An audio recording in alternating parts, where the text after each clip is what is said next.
우리들이 잘 알고 있는 시 하나가 있습니다. 러시아의 시인 푸시킨의 시 삶이 그대를 속일지라도입니다. 삶이 그대를 속일지라도 슬퍼하거나 노하지 말라. 우울한 날들을 견디며 믿으라. 기쁨의 날이 오리니. 마음은 미래에 사는 것, 현재는 슬픈 것. 모든 것은 순간적인 것, 지나가는 것이니, 그리고 지나간 것은 훗날 소중하게 되리니 라는 시입니다. 우리 인생은 항상 꽃피는 들판과 같이 좋은 일만 있는 것이 결코 아닙니다. 가시밭길 헤치듯 고난의 때도 있습니다. 고통스럽고 어렵고 아프고 황당한 일들 수없이 견디며 겪으며 살아가는 것이 우리네 인생입니다. 수많은 위험에 노출되어 살아가는 것이 우리 인생이고, 언제 어디서 어떤 일들을 만나야 할지 모르며 살아가는 것이 우리 모두의 삶입니다. 이는 우리 모두가 위기 속에 놓여져 있다, 위기 속에 살아가고 있다, 그 증거입니다. 위기 속에 노출되지 아니한 사람은 한 사람도 없습니다. 살아간다는 그 자체가 위기를 겪으며 살아갑니다. 어느 날 몸에 이상이 있습니다. 병원에 가서 진찰해 보니 치명적인 진단이 나왔어요. 회복이 불가능하다고 그래요. 얼마나 황당합니까? 그런데 얼마든지 이런 일들이 현실 속에서 나타나고 있습니다. 누구에게든지 당할 수 있는 일인, 언제 어디서 누구에게든지 다 다가가는 그런 일들입니다. 그런데 그때 그 위기에 누구를 가장 먼저 생각하고 찾아가야 할까요? 아니면 어떤 일부터 해야 할까요? 그 위기 속에서, 그 참담함 속에서, 그 답답함 속에서, 그 놀람 속에서 제일 먼저 해야 할 일은 어떤 일일까요? 남의 문제가 아니고 이 일은 나 자신의 문제입니다. 살아가면서 겪는 크고 작은 이러한 위기 모두에게 다 있습니다. 이럴 때 우리 신앙인들은 어떻게 해야만 할까요? 우리 신앙인들도 똑같이 세상 사람들처럼 해야만 할까요? 그러면 우리 신앙인에게 있어서 하나님은 뭐란 말입니까? 하나님이 뭐가 돼요? 어려울 때, 힘들 때, 위기, 그 극심한 위기에 놓여 있을 때 하나님이 아무런 도움이 안 된다?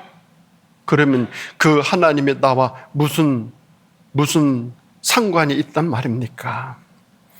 하나님을 믿으며 하나님이 나와 아무런 관계가 없는 상태, 이 상태를 신앙의 공백화라고 합니다. 우리는 이 신앙의 공백화 현상을 한번 진지하게 생각해 봐야 할 필요가 있습니다. 진정한 신앙인이라면 아무리 문제가 심각하고 다급해도 그 문제를 끌어안고 하나님을 찾고 무릎을 꿇고 손을 들고 기도하는 것이 우선 순서가 아닐까요? 저는 이것이 신앙인이 위기를 대처하는 순서라고 생각합니다. 왜냐하면 우리 하나님은 위기 시에, 우리가 가장 절박할 때 확실하게 나를 지켜주시고 도와주시는 분이시기 때문에 우리 하나님을 위기 시에 먼저 찾아야 됩니다. 위기 앞에서 하나님을 찾을 수 없다면, 하나님을 찾아갈 수 없다면 그 하나님은 과연 나와 무슨 상관이 있단 말입니까? 신앙의 공백화에 깊이 빠지는 것이 인간주의의 모습입니다. 인간주의의 가장 극체의 모습은 하나님을 배제하고 하나님을 멀리하고 인간적인 방법에 우선 모든 것을 다 맡기는 거예요. 그러면 이런 모습을 신앙인이면서 하나님을 잘 알면서 했던 사람들이 누구일까요? 오늘 성경 본문에 나와 있습니다. 첫째는 이스라엘 백성의 지도자들이었던 장로들이었습니다. 오늘 본문을 보면은 입다라고 하는 사람이 등장해요. 입다는 기생의 아들이에요. 신분이 천하기 때문에 길을 피지 못하고 살아요. 누구보다도 특출한 능력이 있어요. 그런데 등용길이 막혀요. 소외된 삶을 살아요. 배제되어져요. 결국 본처 자식들로부터 소외받고 쫓겨납니다. 그런데 이 일을 하는데 누가 도와줬는가 하면은 그 동네 어른들이 합세해가지고 그 동네 부족장들인 장로들이 합세해가지고 입다를 내쫓아버립니다. 그래서 이 입다는 할 수 없이 갈 곳도 없고 오라고 하는 것도 없어서 산으로 갑니다. 얼마나 가슴을 쳤겠어요. 오라는 곳도 없고 갈 곳도 없어요. 갈 곳이 산밖에 없어요. 산에 가서 너무 유능하니까 산적의 두목이 돼요. 산적의 두목이 돼요. 비류들을 모아서 요새 말로 말하면 깡패들이에요. 깡패들을 모아가지고 군대를 만들어요. 그래서 그 산적의 두목이 되어가지고 아주 강한 힘을 가지고 있어요, 지금요. 바로 그때입니다. 나라의 위기가 도래했어요. 암몬 자손이 이스라엘을 쳐들어왔어요. 나라에 전쟁이 일어났어요. 정말 큰일이에요. 당시에는 왕이 없고 사사가 다스리고 있어요. 그리고 부족마다 부족장들이 모여서 장로들을 세워서 장로 정치를 하던 그런 시대였어요. 부족의 족장격인 장로들이 모든 것들을 다 관장하고 다스렸어요. 그러면 이 장로들이 나가서 싸워야 되고 어떻게 해야 되는데 이 장로들이 어떻게 합니까? 그럴 생각은 없어요. 나라를 이끄는 지도자들인 이 장로들이 전쟁에 일어나면 앞장서서 나가 싸워야 되는데 누구를 찾아갑니까? 그것도 하나님을 믿는 지도자들인데 말입니다. 누구를 찾아갔어요? 이 국가적인 위기에서, 이 전쟁 앞에서 백성들을 다스리고 지도하는 지도자들인 이 장로들이 누구를 제일 먼저 찾아가야 하는가 하면은 물론 하나님을 먼저 찾아야 돼요. 하나님을 찾아가서 부르짖고 호소해야 돼요. 이것이 신앙인의 길이고 순서이고 마땅한 일이에요. 이것이 본문이 주는 메시지예요. 그런데 이 지도자들이 누구를 찾아갔습니까? 자기들이 내쫓은 기생의 아들이라고 무시한, 그리고 너는 여기서 우리와 살아서는 안 된다고 하대하면서 내모른 입다를 찾아가요. 가장 어려운 상황을 맞이했을 때 나라의 지도자들이 산적 우두머리를 찾아갑니다. 성경 11장 5절 말씀 보면은 길앗 장로들이 입다를 데려오르고 돕당에 가서 이 말씀이 있어요. 전쟁이 일어나자 맨 처음 이 사람들이 한 일이 자기들이 내쫓아낸 산적인 대장 입다에게 가서 11장 6절 보면 이렇게 있죠. 암몬 자손과 싸우려 하니 당신이 와서 우리의 장관이 되어 주십시오라고 부탁합니다. 자기들이 내쫓은 기생아들 입다를 자기들의 군대 장관이 되어달라 부탁해요. 그리고 11장 8절 말씀 보면 또다시 찾아가요. 또다시 찾아가서 네가 우리의 머리가 되어달라. 지금으로 말하면 네가 우리 왕이 되어달라. 이렇게 부탁하는 거예요. 그렇게 하소연해요. 2번이나 찾아가서. 그래서 입다가 어떻게 합니까? 길다 장로들과 11절에 있는 말씀 보면 산에서 함께 내려오니 11장 11절 말씀 보면 백성이 그로 자기들의 머리와 장관을 삼은지라 이렇게 말씀하고 있어요. 기생의 아들이라고 내쫓은 입다. 있을 곳도 부르는 사람도 없어서 산속으로 가야만 했던 입다. 그가 백성들의 군대 장관이요 우두머리가 되었어요. 나라의 지도자들이 외적의 침입이 발생하여 전쟁의 위기에 놓여 있자 가장 먼저 산적을 찾아가 애걸복걸하고 있는 이 본문의 모습이 서글픈 장면이고 인간주의의 극치의 모습을 보여주고 있어요. 신앙의 공백화 현상을 적나라하게 우리들은 여기서 볼 수 있어요. 살아가다가 문제가 발생해요. 그때 그 위기에서 우리들은 가장 먼저 누구를 생각하고 누구를 찾아야 될까요? 위기는 언제든지 얼마든지 일어날 수 있어요. 국가적으로도 개인적으로도 항상 상존하고 있는 것이 위기예요.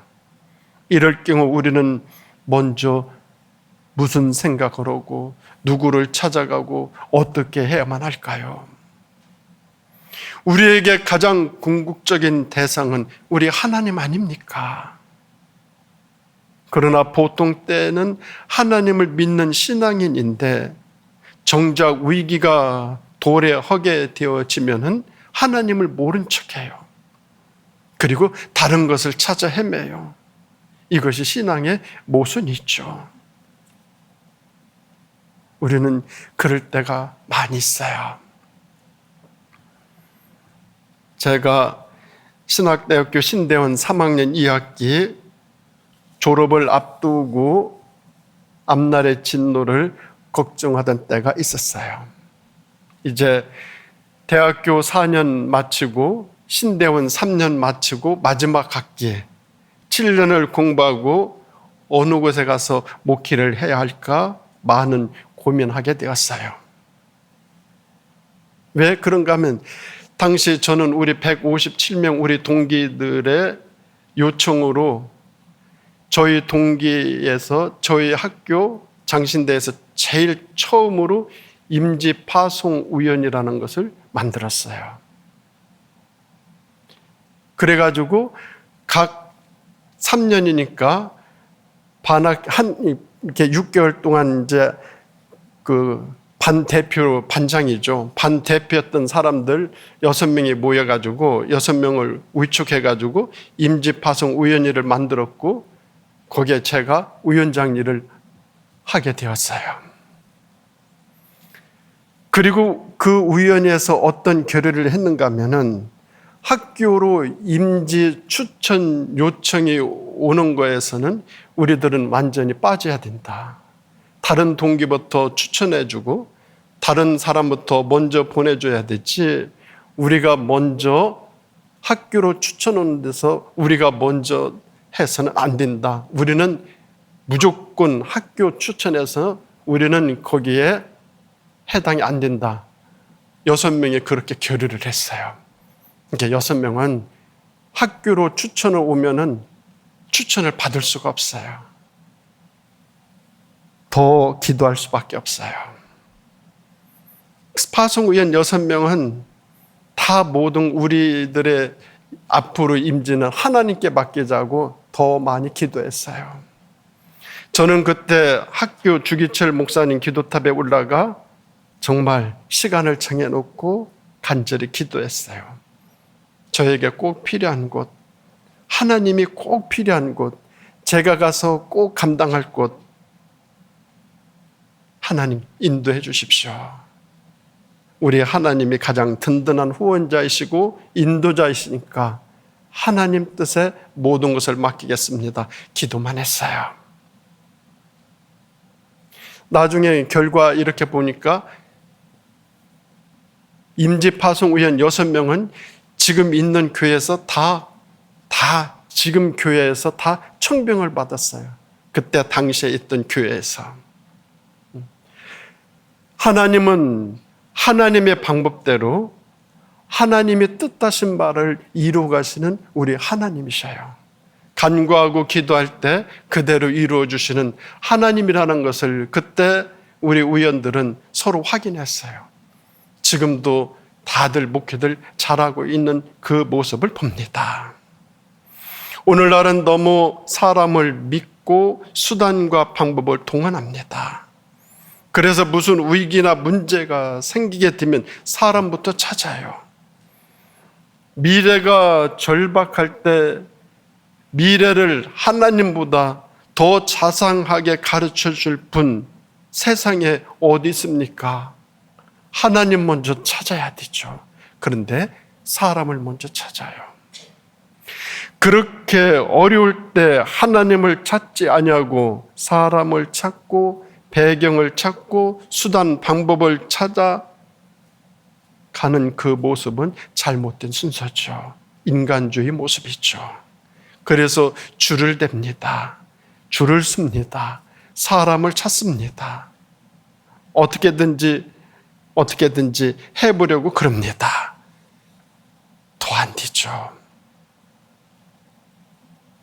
그렇게 하려고 하는 그 모습을 보면서 그 사람에게 있어서 하나님은 어떤 분이십니까? 가장 어려울 때 나에게 하등 도움이 안 되고 위기 시에 맨 처음 찾아갈 대상이 못 된다면 그 하나님은 과연 나에게 무엇이란 말입니까? 이것이 본문이 주는 강력한 메시지입니다. 성경에 보면 그런 사람이 또 있어요. 사울왕이에요. 철석같이 믿었던 사무엘이 죽었어요. 사무엘이 죽고 나자 블레셋이 쳐들어왔어요. 이 위기에서 사울왕은 어떻게 합니까? 어쩔 줄 몰라 해요. 어떻게 해야 되지? 생각이 안 나요. 그래서 어떻게 합니까? 마땅히 하나님을 찾고 하나님을 부르고 하나님 앞에 무릎을 꿇었어야 되는데 사울왕은 누구를 찾아갑니까? 사무엘을 찾아가요. 죽은 사무엘의 영혼을 불러달라고 박수무당을 찾아가요. 무당을 찾아가요. 어려울 때 어떻게 해야 할지 죽은 사무엘에게 묻겠다는 거예요. 사울은 자기가 왕이 될 때 사람들로부터 지지를 받아 왕이 되지 않았어요. 하나님으로부터 부름받아 왕이 되었어요. 그러면 당연히 하나님을 먼저 찾아야 되죠. 하나님을 찾지 아니하고 무당을 먼저 찾아갔어요. 안타까운 모습이죠. 어처구니 없는 생각 아닐 수밖에 없죠. 사람은 평상시에는 도움이 돼요. 그러나 위기 시에는 어느 누구도 도움이 될 수가 없어요. 그런데도 사람들은 위기 앞에서 사람들에게 먼저 기댑니다. 사람을 의지합니다. 그때 하나님은 자연스럽게 뒤로 밀립니다. 신앙생활을 하면서도 너무 방법론에 의지하는 것, 평생시에는 잘 믿다가도 위기 시에는 사람을 찾아가는 것, 신앙의 안타까운 모습이죠. 그렇게 하다 안 되고 안 되면 그때서야 제자리로 돌아옵니다. 하나님을 찾습니다. 두 손 바짝 들고 옵니다.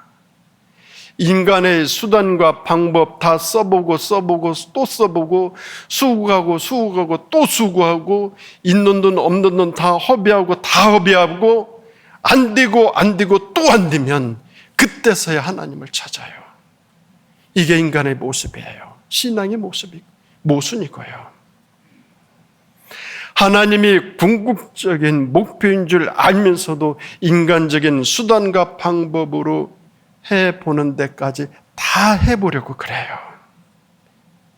신앙인이라고 하면서도 일단은 인간주의 수단을 먼저 동원해요. 그렇게 부질없이 고생하다가 나중에 가서야 하나님께로 돌아와요. 이게 인간의 한계예요. 그리고 우리들의 연약한 모습이기도 해요. 이런 인간주의 극치가 오늘 본문에 나와 있는 내용이에요. 전쟁이 일어났으면 나가서 싸울 생각을 해야 되지 산적 두목을 찾아가요? 하나님을 찾지 않아요? 인간주의 극치의 모습이에요. 성경을 보면 수많은 인물들을 보게 되는데 그 사람들을 보면 나 자신을 보는 것 같기도 해요. 그들의 모습이 나 자신의 모습이기도 해요. 그래서 성경을 통해서 나 자신을 보게 돼요. 깨닫게 돼요. 알게 돼요. 내가 살아가면서 수많은 위기 앞에 내 모습은 어떤 모습인지, 먼저 하나님을 찾는지 사람을 찾는지 나 자신을 보게 됩니다. 그런가 하면 두 번째로 위기에 놓여 있는 사람이 어떤 사람인가 하면은 바로 입다예요. 두 번째 본문에서 인간주의의 모습을 볼 수 있는데 입다가 그렇습니다. 자, 입다를 한번 생각해 보세요. 산적 두목으로 하다가 나라의 장관이 되고 머리가 되었어요. 백성의 기대를 얻었어요. 책임 무거웠을 거예요. 전쟁 이겨야만 해야 돼요. 심적인 부담도 컸을 거예요. 그래서 하나님께 기도를 해요. 어떤 기도를 합니까? 서원 기도라는 것을 해요. 기도하는 것까지는 좋았어요. 그런데 서원 기도를 해요. 30절, 31절 말씀을 보면은 주께서 과연 암몬 자손을 내 손에 붙이면 내가 암몬 자손에게서 평안히 돌아올 때 누구든지 내 집 문에서 나와서 나를 영접하는 그를 여호와께 번제로 드리겠다는 거예요. 죽여서 잡아가지고 하나님께 번제로 드리겠다는 거예요. 이런 서원 기도를 해요. 서원 기도는 그만큼 절박하고 절실할 때 드리는 기도예요. 대단한 용기와 각오를 단단히 하고자 드리는 기도가 서원 기도예요. 그래서 더 많이 고민해야 돼요. 생각 많이 해야 돼요. 더 깊이, 더 많이, 더 숙고하고 정말 많은 것을 생각하고 서원 기도를 해야 돼요. 그런데 입다의 서원 기도는 그러지 않았어요. 그래서 아쉬운 점이 있어요. 생명을 경시했어요. 전쟁에서 이기고 돌아오는 그 사람을 제일 먼저 제물로 잡아 드리겠다고 서원한 것, 얼마나 생명 경시, 인권 무시, 황당무계한 기도입니까? 하나님, 입다 보고 언제 사람을 잡아서 바치라고 했습니까? 안 했어요. 하나님이 언제 사람을 제물로 바치라고 했습니까? 한 번도 한 적 없어요. 어쩌면 하나님이 더 당황하셨을 거예요. 아무리 급해도 그렇지 그런 무모한 기도하면 안 돼요. 근데 살아가다가 보면 무모한 기도를 드리게 될 때도 있겠죠. 그러나 더 많이 생각하고 더 깊이 생각하고 모든 것을 다 해서 나중에 후회되지 아니하고 그런 결단과 각오를 하고 최종적으로 생각해서 드리는 기도가 서원기도예요. 그런데 입다는 그러지 않았다는 거예요. 우리들은 서원기도를 남용하면 안 돼요. 제일 먼저 나와서 환영할 사람이 누구인지 함부로 서원을 합니까? 미리 짐작했더라도 어떻게 그런 서원기도를 드릴 수 있습니까? 부질없는 기도였어요. 정말 부질없는 기도였어요. 그런데 입다가 전쟁에서 이겼어요. 개선 장군이 되어서 돌아왔어요. 얼마나 기분이 좋았고 신이 났을 거예요. 의기양양했을 거예요. 너무 기분이 좋아가지고 집에 갔을 거예요. 그런데 제일 먼저 나와서 누가 아버지를 맞이하는가 하면 딸이에요. 딸. 34절 보면 입다가 미스바에서 돌아와 자기 집에 이를 때에 그 딸이 소굴을 잡고 춤추며 나와서 영접하니 이는 그의 무남 동료라. 무남 동료 외동딸이에요. 어떤 딸입니까? 하나밖에 없는 딸이에요.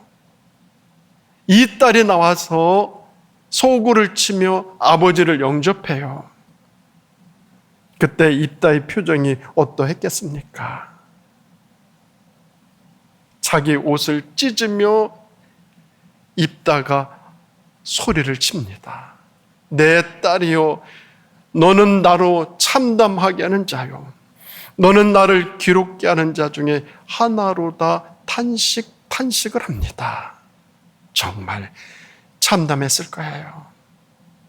그렇지만 어쩌겠습니까?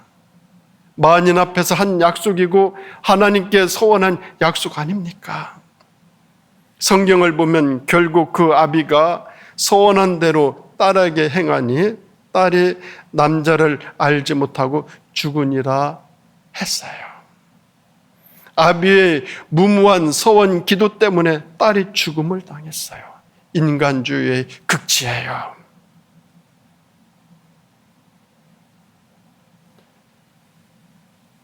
생각하지 않고 너무 황당하고 너무나 놀란 그런 위기 앞에서 우리는 잘못된 기도 드려서는 안 되죠.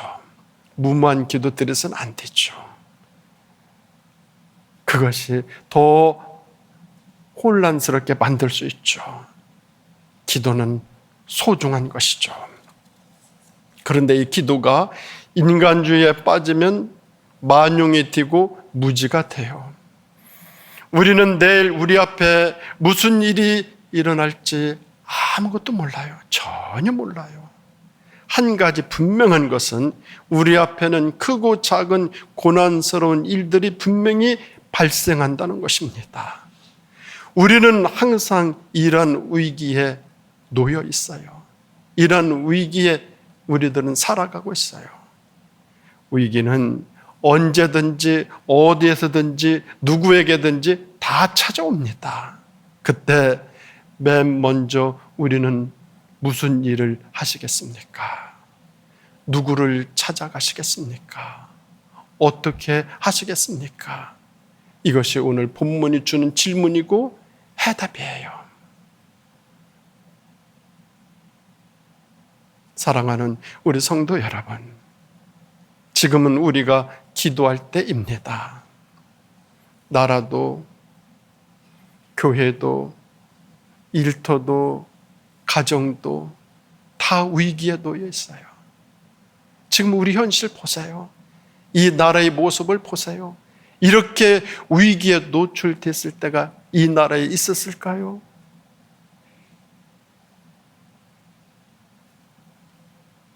우리들의 이런 모습 속에서 나라가 이런 위기에 놓였을 때 개인도 그렇죠. 대통령 얼마나 위기에 놓였습니까? 야당 대표 얼마나 위기에 놓였습니까? 정치인들 얼마나 위기에 놓였습니까? 기업하는 사람들 지금 얼마나 위기에 노출되었습니까? 우리들의 가정 문제 얼마나 많이 있습니까? 그런 가운데 교회도 얼마나 많은 위기에 놓였습니까? 살아가는 우리들의 모든 삶의 자리가 다 위기 속에 있습니다. 이러할 때 나라를 위해서, 나 자신을 위해서, 우리 가정을 위해서, 우리들의 일터와 우리 자손들을 위해서 먼저 하나님을 찾아, 먼저 하나님을 생각하고, 먼저 하나님께 맡기고 기도드리는 우리 성도님들이 다 되어질 수 있기를 예수님의 이름으로 축원드립니다. 기도하시겠습니다. 하나님 아버지, 감사드립니다. 지금은 수많은 일들이 위기 속에 놓여 있습니다.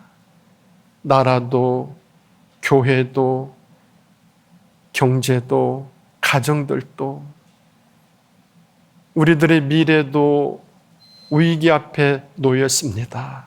주님, 이럴 때 저희들이 가장 먼저 무엇을 해야 하고, 누구를 찾아가고, 어떤 생각을 해야 할지 주님 가르쳐 주십시오.